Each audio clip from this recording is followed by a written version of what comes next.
ಯಾಕಂದ್ರೆ ಈಗ lower body ಅನ್ನೋದು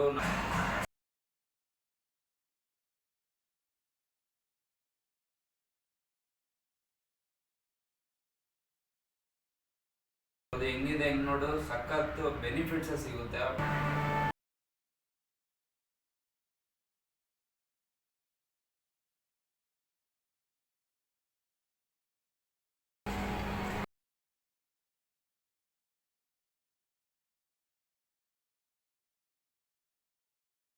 ಬಾಡಿ ಪುಷ್ ಮಾಡೋಕ್ಕೂ ಇಂಟೆನ್ಸಿಟಿ ನಾವು ಆರಾಮಾಗಿ ಪುಷ್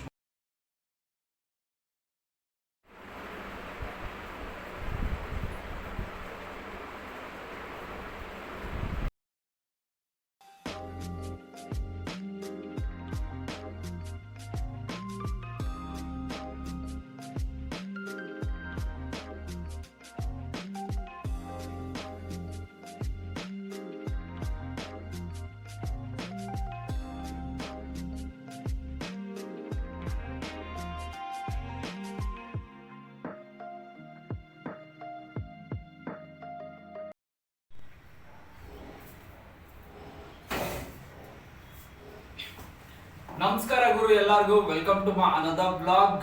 ವೆರಿ ಗುಡ್ ಆಫ್ಟರ್ನೂನ್. ಇವತ್ತಿಗೆ 59 ಡೇಸ್ ಔಟ್.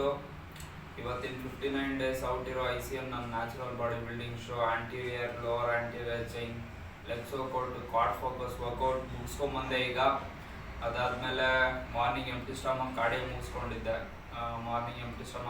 ಮುಗಿಸ್ಕೊಂಡು ಮೀಲ್ಸ್ನ ತಿಂದು ಅದಾದಮೇಲೆ ಟ್ರೈನ್ ಮಾಡಿದೆ.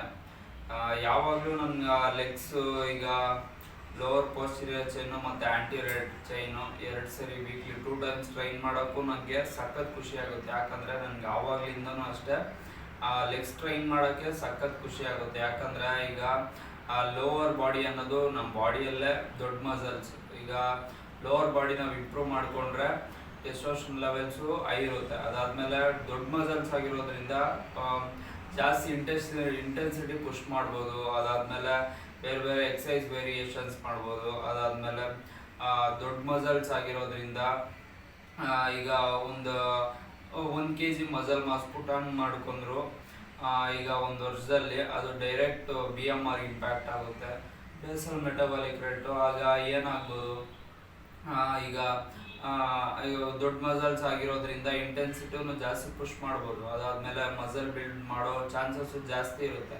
ಅದು ಡೈರೆಕ್ಟ್ BMR ಬೇಸಲ್ ಮೆಟಬಾಲಿಕ್ ರೇಟ್ಗೆ ಇಂಪ್ಯಾಕ್ಟ್ ಆಗುತ್ತೆ. ಆಗ ನಾವು ಫ್ಯಾಟ್ ಲಾಸ್ ಮಾಡಬೇಕಂದ್ರೆ ಮಸಲ್ ಮಾಸ್ ಇದ್ದಷ್ಟು ಕೂಡ ನಾವು BMR ಬೇಸಲ್ ಮೆಟಬಾಲಿಕ್ ಹೈ ಇರುತ್ತೆ. ಅದಾದಮೇಲೆ ನಾವು ಜಾಸ್ತಿ ಇಂಟೇಕ್ ಕ್ಯಾಲರೀಸ್ ತೊಗೊಂಡು ಕೂಡ ಫ್ಯಾಟ್ ಲಾಸ್ ಮಾಡ್ಬೋದು, ಮಸಲ್ ಮಾಸ್ ಮೇಂಟೈನ್ ಮಾಡ್ಬೋದು ಜಾಸ್ತಿ ಫುಡ್ ತಿನ್ಕೊಂಡೆ.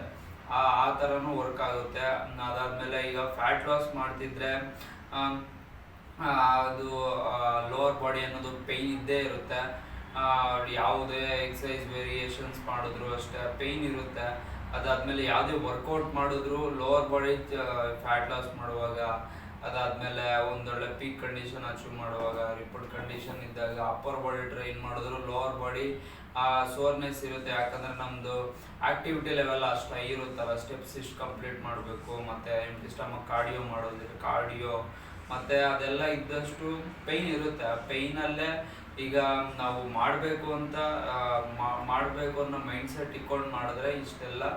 ಈಗ ಫ್ಯಾಟ್ ಲಾಸಲ್ಲಿ ನಾವು ಬೇರೆ ವರ್ಕೌಟ್ಸು ಬೇರೆ ಮಸಲ್ ಗ್ರೂಪ್ ಕಂಪೇರ್ ಮಾಡೋಕೆ ಹೋದರೆ ಲೋವರ್ ಬಾಡಿ ಟ್ರೈನ್ ಮಾಡಿದ್ರೆ ಜಾಸ್ತಿ ಕ್ಯಾಲರೀಸ್ ಬರ್ನ್ ಆಗುತ್ತೆ. ನಾನು ಆ ಥರ ಯೋಚನೆ ಮಾಡಿಕೊಂಡು ನಾನು ಟ್ರೈನ್ ಮಾಡ್ತೀನಿ. ಈಗ ಫ್ಯಾಟ್ ಲಾಸಲ್ಲಿ ಇದ್ದಾಗಲಿ ಅದಾದಮೇಲೆ ನಾನು ಒಂದೊಳ್ಳೆ ಪೀಕ್ ಕಂಡೀಷನ್ ಅಚೀವ್ ಮಾಡಬೇಕು, ನಾನು ಯಾವಾಗಲೂ ಟ್ರಿಪ್ಪಲ್ಲಿ ಅದೇ ಥರ ಯೋಚನೆ ಮಾಡೋದು. ನಾನೀಗ ಲೋವರ್ ಬಾಡಿ ಟ್ರೈನ್ ಮಾಡಬೇಕು ಅನ್ನೋ ದಿನ ಬಂದರೆ ನನಗೆ ಒಂದೊಳ್ಳೆ ಚಾನ್ಸ್ ಸಿಗ್ತಪ್ಪ, ಇನ್ನು ಸ್ವಲ್ಪ ಜಾಸ್ತಿ ಕ್ಯಾಲರೀಸ್ ಬರ್ನ್ ಆಗುತ್ತೆ, ಇನ್ನು ಸ್ವಲ್ಪ ಒಂದೊಳ್ಳೆ ಕಂಡೀಷನಿಂಗ್ ಅಚೀವ್ ಮಾಡ್ಬೋದು, ಒಂದೊಳ್ಳೆ ನನ್ನ ಪೊಟೆನ್ಷಿಯಲ್ ನೋಡ್ಬೋದು ಅನ್ನೋದು ಆ ಪಾಯಿಂಟ್ ಆಫ್ ವ್ಯೂಯಿಂದನೇ ಕ್ಲೀನಾಗಿ ಟ್ರೈನ್ ಮಾಡ್ತೀನಿ. ನನಗೆ ಎಷ್ಟೇ ಪೇಯ್ನ್ಸ್ ಇರಲಿ ಏನೇ ಇರಲಿ ಪೇಯ್ನ್ ಇರುತ್ತೆ.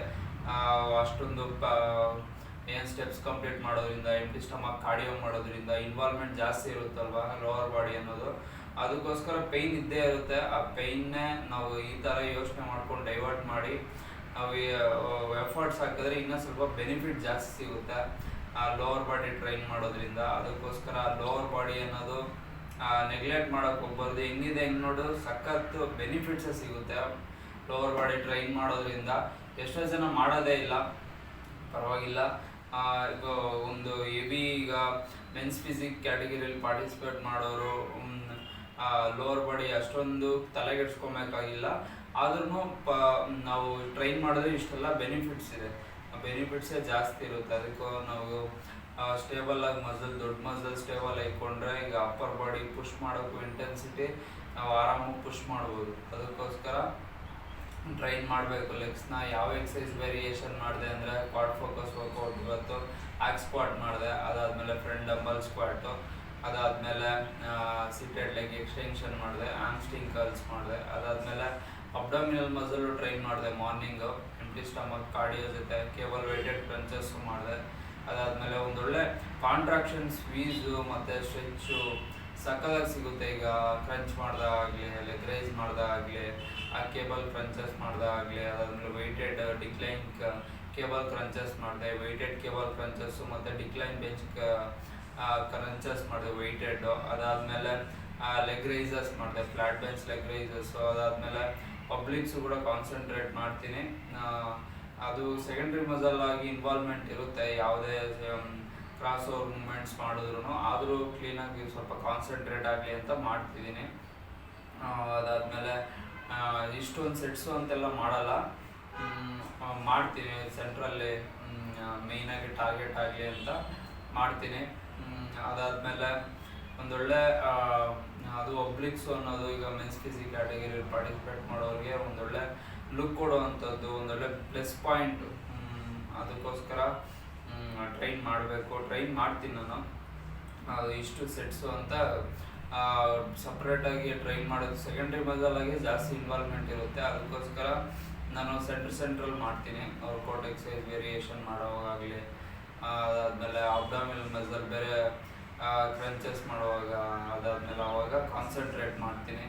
ಈ ಎಕ್ಸಸೈಸ್ ವೇರಿಯೇಷನ್ ಮಾಡಿದೆ ಇವತ್ತು. ಆಮೇಲೆ ಪೋಸಿಂಗ್ ಪ್ರಾಕ್ಟೀಸ್ ಮಾಡಿದೆ. ಪೋಸಿಂಗ್ ಪ್ರಾಕ್ಟೀಸ್ ಮಾಡುವಾಗ ಕೂಡ ಸಖತ್ ಕಾನ್ಫಿಡೆನ್ಸ್ ಸಿಗ್ತಾಯಿದೆ ಈಗ, ಬೆಟರ್ ಆಗಿ ಕಾನ್ಫಿಡೆನ್ಸ್. ಯಾಕಂದರೆ ಲೀನರ್ ಆಗ್ತಿರೋದ್ರಿಂದ ಫ್ಯಾಟ್ ಪುಟನಾಗಿರೋ ಅಷ್ಟೊಂದು ಕ್ಲೀನಾಗಿ ಪೋಸ್ ಮಾಡೋಕ್ಕಾಗಲ್ಲ, ಒಂದೊಂದು ಮಸಲ್ನು ಅದು ಓಲ್ಡ್ ಅನ್ನೋದು ಸಿಗಲ್ಲ.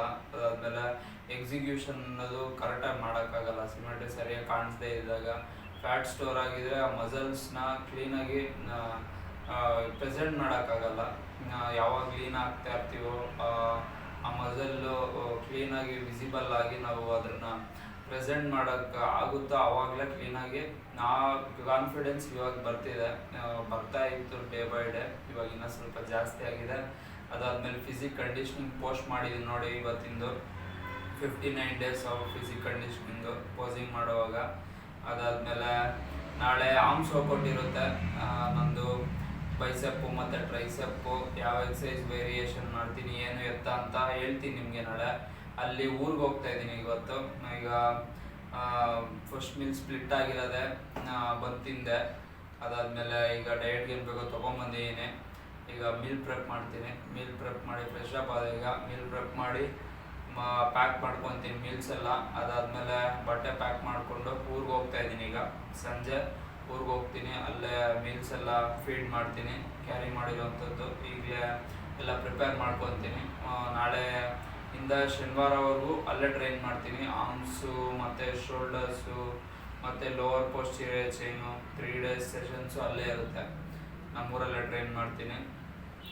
ಅದಾದಮೇಲೆ ಪ್ರಾಪರು ಡಯಟು, ಕಾರ್ಡಿಯೋ ಮತ್ತು ಪೋಸಿಂಗ್ ಪ್ರಾಕ್ಟೀಸು ಎಲ್ಲ ಆನ್ ಪಾಯಿಂಟ್ ಇರುತ್ತೆ. ಅದಾದಮೇಲೆ ಯಾವ ಎಕ್ಸಸೈಸ್ ವೇರಿಯೇಷನ್ ಮಾಡ್ತೀನಿ, ಏನು ಎತ್ತ ಅಂತ ಎಲ್ಲ ಹೇಳ್ತೀನಿ ನಿಮಗೆ. ನಾಳೆ ಆರ್ಮ್ಸ್ ವರ್ಕೌಟ್ ಇರುತ್ತೆ. ಇವತ್ತಿಂದೆಲ್ಲ ಅಪ್ಡೇಟ್ ಮಾಡಿದ್ದೀನಿ. ಇವತ್ತಿಗೆಲ್ಲ ಇಷ್ಟೇ. ಸಿಗ್ತೀನಿ ಮತ್ತೆ ನಿಮಗೆ. Stay tune, keep watching. ಸಿಗ್ತೀನಿ ಮತ್ತೆ ನಿಮಗೆ ನಾಳೆ.